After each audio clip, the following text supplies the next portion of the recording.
নানু ভাই বলে ডাক দিয়েছে। বেলাল তাকায় দেখে মনে হয় হোসাইনের চেহারার উপরে বিশ্ব নবীর জাদু মাখা মায়া মাখা চেহারাটা ভেসে উঠেছে।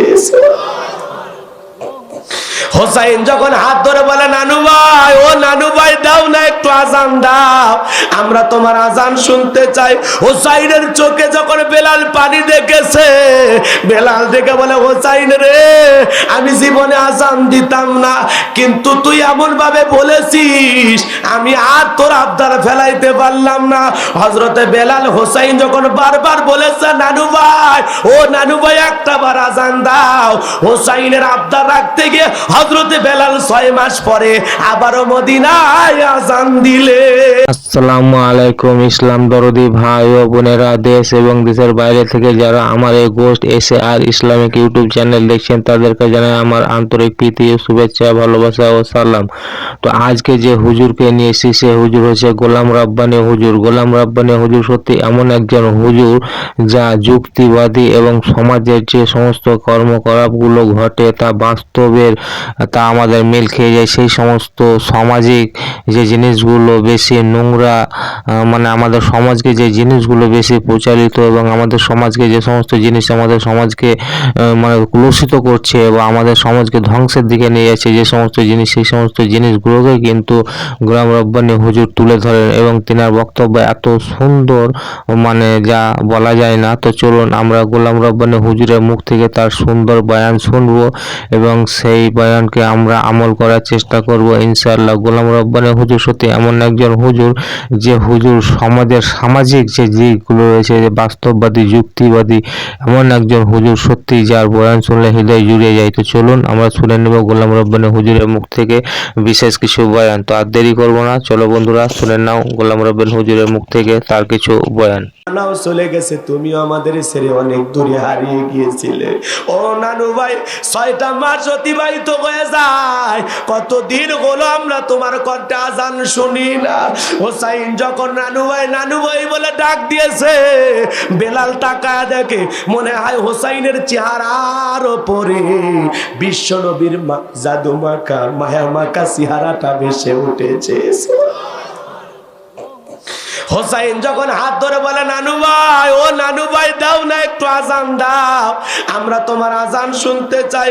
হোসাইনের চোখে যখন বেলাল পানি দেখেছে, বেলাল দেখে বলে হোসাইন রে, আমি জীবনে আজান দিতাম না, কিন্তু তুই এমন ভাবে বলেছিস আমি আর তোর আবদার ফেলাইতে পারলাম না। হযরতে বেলাল হোসাইন যখন বারবার বলেছে নানু ভাই, ও নানু ভাই একটা বার আজান দাও, হোসাইনের আবদার রাখতে গিয়ে হযরতে বেলাল 6 মাস পরে আবারও মদিনায় আজান দিলেন। কেমন আশিক রাসূল বেলাল। বেলালের উপর নির্যাতনের খবর নবীজির কানে চলে গেছে। নবী আবু বকরকে ডেকে বলে, আবু বকর যেভাবেই পারো আমার বেলালকে আজাদ করো। হযরত আবু বকর অনেক দাম বেশি দিয়া উমাইয়ার কাছ থেকে বেলালকে আজাদ করে গোলামের জীবন থেকে মুক্ত করলেন। বলেন আল্লাহু আকবার। এই যখন ইসলামের অবস্থা, একদিকে সন্তান হারানোর ব্যথা, অন্যদিকে সাহাবায়ে কেরামদের উপর নির্যাতন, এই জন্য নবীজির মনটা ভীষণ খারাপ, চোখের কোনায় অশ্রু। আমার নবী আবার কেন মুস্কি হাসেন? এইবার বিশ্ব নবী ডেকে বলে, আনাস আমার হাসি দেওয়ার কারণ হলো এই মাত্র আসমান থেকে জিবরাইল এসে আমার উপরে সূরা কাউসার নাজিল করলো। আল্লাহু আকবার বলেন। বিশ্ব নবী তখন শোনায়া দিলেন, ইন্না আ'তাইনাকাল কাউসার ফাসাল্লি লিরাব্বিকা ওয়ানহার ইন্না শানিয়াকা হুয়াল আবতার। আল্লাহু আকবার বলেন। নবীজি সাহাবা ইকরামদের শোনায় দিলেন। বলেন তো, নবীজির মন যখন খারাপ, নবীকে সান্ত্বনা দেওয়ার দায়িত্ব কার? আরো জোরে বলেন। হাউজে কাউসার আল্লাহ পাক তার রাসূলকে গিফট করলেন। দুনিয়ার কোন পয়গম্বরকে আল্লাহ পাক হাউজে কাউসার দেন নাই, আপনার আমার নবীকে আল্লাহ পাক হাউজে কাউসার দান করেছেন। বলেন আল্লাহু আকবার। আরো জোরে বলেন আল্লাহু আকবার। হাউজে কাউসার বিশ্ব নবীকে আল্লাহ পাক দান করেছেন। সুবহানাল্লাহ বলবেন না? কষ্ট হচ্ছে আপনাদের? বিরক্ত হইতেছেন আমার কথায়? রাগজান করেন না বাজান, এদিক একটু খেয়াল করেন।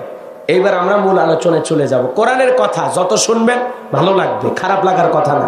ছোটবেলায় বাবার হাত ধরে মসজিদে গিয়েছিলাম, ইমাম সাহেবের কণ্ঠে সূরা ফাতিহা শুনেছি। আপনি 40-50 বছর নামাজ পড়েছেন, বলেন তো বাজান গো আমার, আপনার কাছে কি এরকম মনে হয়েছে যে সূরা ফাতিহা পড়তে আর ভালো লাগে না? বিরক্ত লাগছে, খারাপ লাগছে? কারণ কি? এই কোরআনের ভিতরে আল্লাহ পাক এমন একটা মধু, এমন একটা আকর্ষণ দিয়েছেন, কিয়ামত পর্যন্ত আকর্ষণ কমবে না। কোন সুবহানাল্লাহ।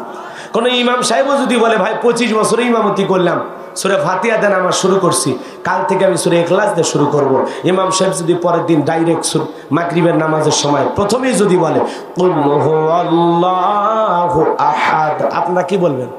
আল্লাহু আকবার। হুজুর আগে সূরা ফাতিহা পড়েন, এরপরে অন্য সূরা ধরেন। আর বেশি যদি বিরক্তি লাগে, ক্লান্ত হয়ে থাকেন, বাড়ির যা ঘুমান, আপনার আর ইমামতি করা লাগবে না। কারণ যে হুজুর সূরা ফাতিহা ছাড়া নামাজ পড়াবে, ওই হুজুরের পিছনে আমরা নামাজ পড়তে রাজি নাই। নাকি আপনারা পড়বেন? সূরা ফাতিহা ছাড়া কোন নামাজ হবে? জোরে বলেন, নামাজ হবে? হবে না। তাহলে কোরআনের ভিতরে আল্লাহ এমন একটা আকর্ষণ দিয়ে, এই সূরাটাই যদি খুব সুন্দর করে, যার কণ্ঠ যত ভালো তার কণ্ঠ দিয়ে কোরআন শুনতে তত বেশি মজা লাগে। সুবহানাল্লাহ বলবেন না? কোরআনের আকর্ষণ কমবে না বাবা, কমবে না, এর ভালোই লাগবে, খালি ভালোই লাগবে। এই সূরাটাই যদি টেনে তিলাওয়াত করা হয়, মজা আছে না? না কথা বলে না কেন? ইন্না আ'তাইনাকাল কাউসার ফাসাল্লি লিরাব্বিকা ওয়ানহার ইন্না শানিয়াকা হুয়াল আবতার। মজা আছে না নাই? কোরআন যত টেনে পড়বেন, আহা মিশরের কারি আব্দুল বাসেত তিলাওয়াত যখন করে, কণ্ঠটা শুনে মনে হয় এই মাত্র কোরআন নাজিল হচ্ছে। বলেন সুবহানাল্লাহ। কোরআনের ভিতর আল্লাহ এমন একটা আকর্ষণ দিয়েছে। আবার এটা আমরা যখন নামাজের মধ্যে পড়ি, তারা মাঝামাঝি সুরে পড়ি, ভাল লাগে না? ইন্না আ'তাইনাকাল কাউসার ফাসাল্লি লিরাব্বিকা ওয়ানহার ইন্না শানিয়াকা হুয়াল আবতার। মজা আছে না নাই? নাকি খারাপ লাগছে? আবার যখন রমাদানুল মুবারকে হাফেজ সাহেবেরা তাড়াতাড়ি করে পড়া হয়, তখন কিভাবে পড়া হয়? বিসমিল্লাহির রহমানির রহিম ইন্না আ'তাইনাকাল কাউসার ফাসাল্লি লিরাব্বিকা ওয়ানহার ইন্না শানিয়াকা হুয়াল আবতার। আল্লাহু আকবার বলেন। মজা আছে না নাই? ভাইয়েরা আমার, হৃদয়ের কান পেতে কথাগুলো শুনে যান। আমার নবীজি তিলাওয়াত করে শোনায় দিলেন। আমার আল্লাহ পাক বলেন ইন্না আ'তাইনাকাল কাউসার। আল্লাহু আকবার বলেন। আমার আল্লাহ পাক বলেন, নবী গো, নিশ্চয় আমি আল্লাহ পাক আপনাকে হাউজে কাউসার দান করেছি, আপনাকে কাউসারের মালিক বানায় দিয়েছি। বলেন আল্লাহু আকবার।